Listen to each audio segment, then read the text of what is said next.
All right, so it's difficult to be the last person because I think by this point, a lot of wonderful presentation has already taken place. And also, I've come to talk about our program, so yeah, it kind of be like our program kind of thing. But this is an insight that I would love to share.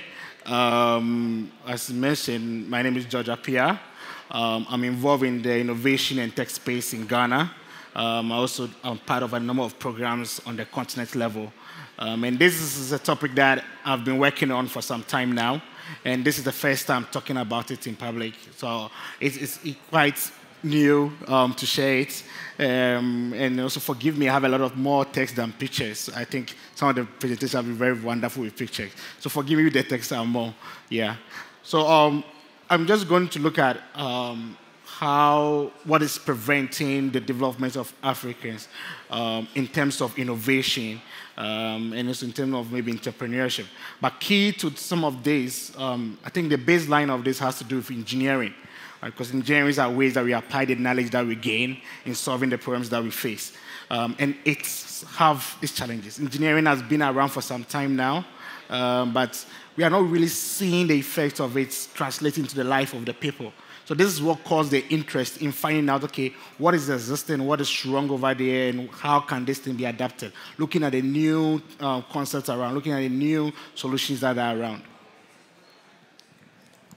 All right, so just to let you know, the African leaders really understand this, that industrialization and manufacturing is the way to go. Way to go, why? Because Africa has the largest youth population. About 60% of its population is youth. But it also faces one of the biggest challenges in terms of youth unemployment. A lot of the youth don't have jobs. So they know that industrialization is the way to go. It will give them the jobs. It will build up the economy. So everybody is pushing into that sector. Ghana, in my home country, they have a policy of one district, one factory. That seeks to bring industrialization to the grassroots, get small industries set up, get more manufacturing jobs, give employment to the young ones. So this is something that you find across. If you go to Ethiopia, Tanzania, it is happening. And as I said, the main reason for this is to propel industrialization at a grassroots level and help transform the economy from that of just exporting raw materials to that of adding value to the raw materials, which bring in more income to the economy. And this is something that across the continent, everybody embrace, and then this is something they seek to go with. In doing this, this is where engineering then comes in. If you talk about industrialization and you talk about manufacturing, you need engineering to do that. You need to have skilled people to be able to push for this industrialization. You can't just go and adapt industries and come and put it over your end. What do? You can create the industries then, but it won't have grassroots impact, because a lot of the revenues will be taken out, the skills, the jobs will be given out to foreigners and all that. So the youth will still be unemployed. So this is where engineering comes in. Okay, engineering can provide the knowledge through the research and innovation, the skilled labor that they need to be in this industry, regulation, finding insights, sharing it for policymakers, advising them and all that, and even the market that it also provides. This is something that engineering comes in. But the question is engineering failing in that context in Africa? So, yeah, well, there are a lot of concerns when it comes to engineering, those that are familiar with the works in Africa. There's inability for market to absorb research and innovation. So a lot of universities have wonderful, wonderful, wonderful research that is kept on the shelves. Almost everything has been researching. I know that because I also work at the university. So I know that almost everything that you can think about, somebody has done something on it. So why is this thing not out there? Why is this thing staying on the shelves? Increasing skills gap. It is becoming every day a big problem. We are not seeing any improvement.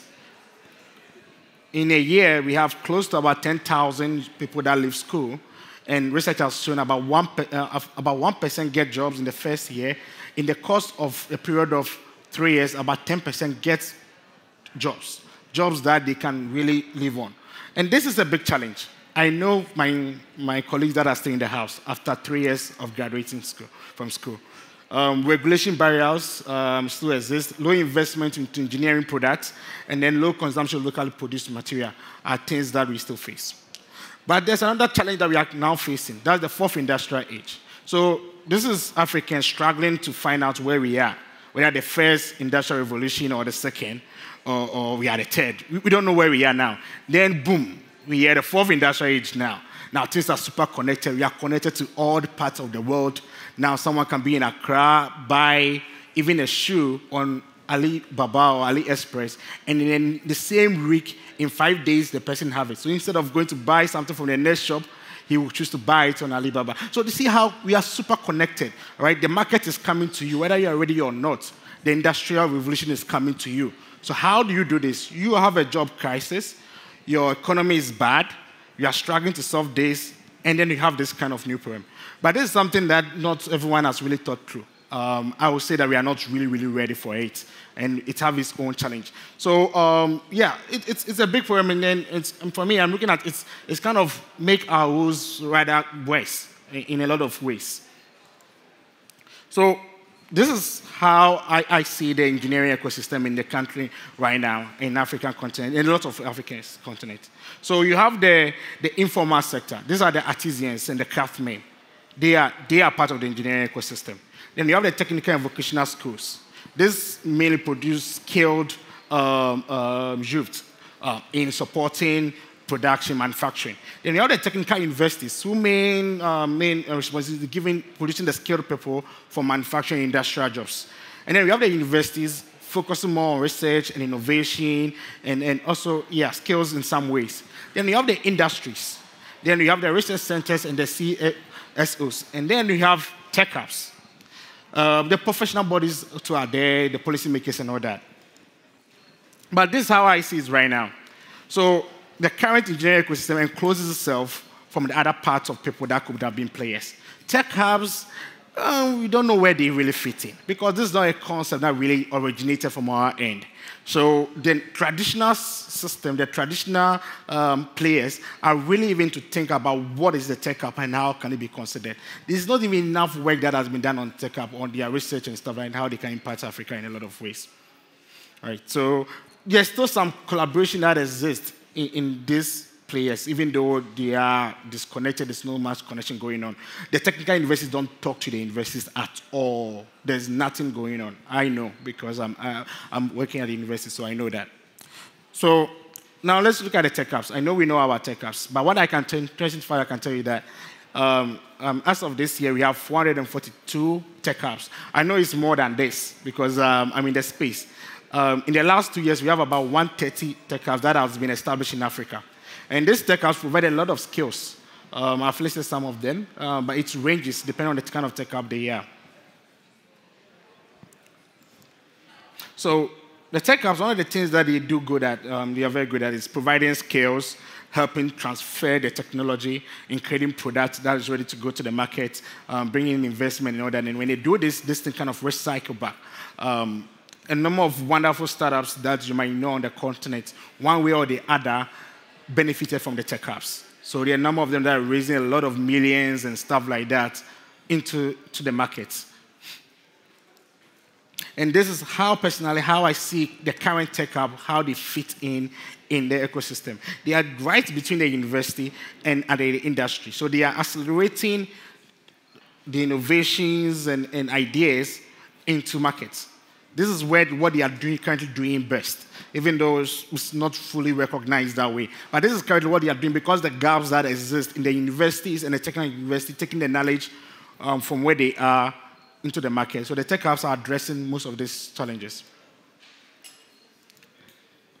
Now, what I'm looking at, what my work is looking at, is what I call the connected spaces. So the connected spaces is just making sure you create a common platform, a network of collaborative innovation hubs and makerspace at the nodes of these ecosystem players, which helps us serve as an accelerated platform for collaborating on skills training, innovative research and market-driven solutions, human-centered design, innovation business models. We need that. We need to have innovation in our business models, market adaptation and scaling up, supportive regulation and policies, and job matching. So the main objective is to rethink and pilot the new model. As I'm saying, establishing of the collaborative network of innovation hubs, scaling up the knowledge from product to new markets. So these are some of the spaces that I'm looking at. We have a maker space at the university levels. We have design labs at the university levels and tertiary institutions like technical schools and technical universities. We have artisan maker space. We need to create a space for the artisans. There's a good case of a place in Ghana called Swami Magazine. It's the largest artisan community in West Africa. Around in the early 2000s, they established a shared machine tools center, and it transformed how they do their work. All of a sudden, they were able to use the CNC machines and milling machines to create better products. Now, these guys can build almost everything that you give it to them.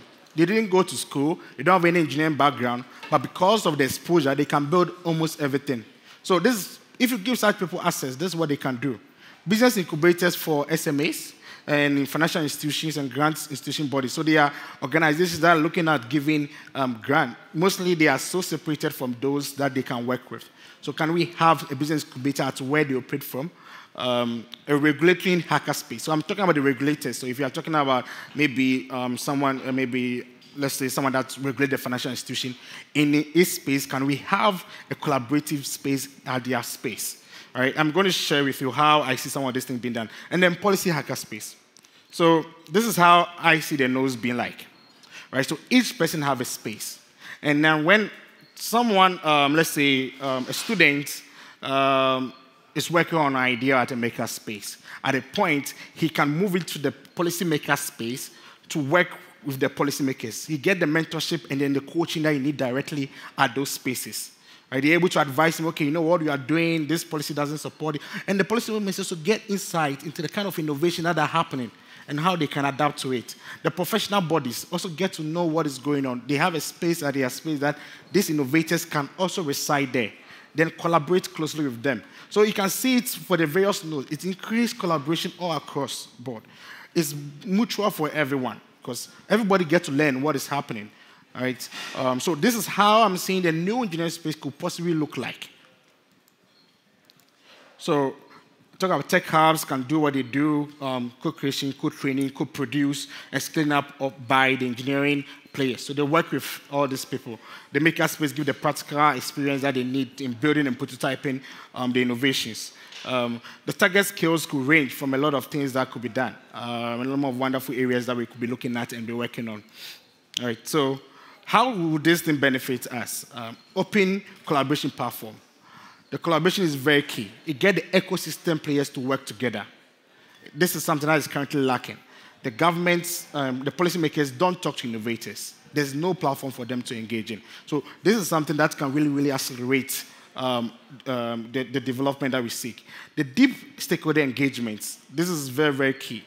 This could range, in fact, from even developing curriculums, research to product to market, creating market-driven solutions. This is also very key because the startups also get to work in space at the marketplace. So they get to know their clients and the people that will potentially buy their innovation. Certification and standing of new skills. We are very, very slow in adapting what is relevant now. We are still using the old curriculums. We are still using old things that used to fit the industrial revolution for maybe the second or third industrial revolution. We are not making any change. But if we create such a platform, they get to learn. The policymakers get to know what is going on. And then they're able to adapt to create new curriculum standardization that can fit the changing markets. The capacity building for everyone, from the faculty members, for the students, the artisans.